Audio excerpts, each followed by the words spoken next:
let's talk a little bit about lighting.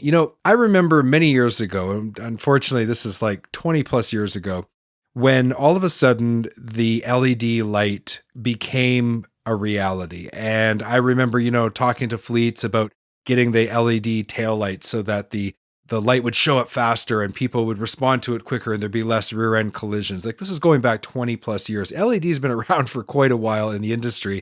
And yet we still have issues related to lighting. And that's what we're here to talk about today. So talk to me a little bit about where we are right now in 2023 as it relates to lighting, semi-trucks and trailers and the trucking industry. Inside of the trailer, as far as LED lighting is concerned, we do see trailers that have LEDs in the ceiling. But when you do see those, the LED mounts, they have to be modified in such a way to have them installed. So they have brackets on the outside of them that are made to hold them in place and riveted in place.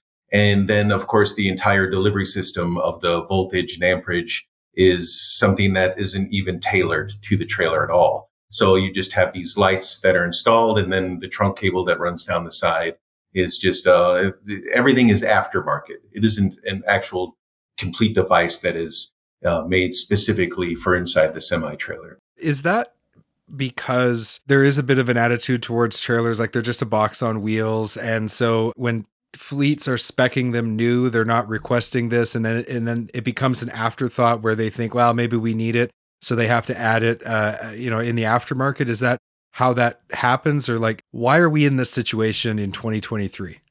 I think it's because an actual entire kit was just never, up until this point, addressed and invented. I'm running into people that it's been a constant need, but when you do install it in a aftermarket scenario, you're collecting pieces. So it becomes an arduous task.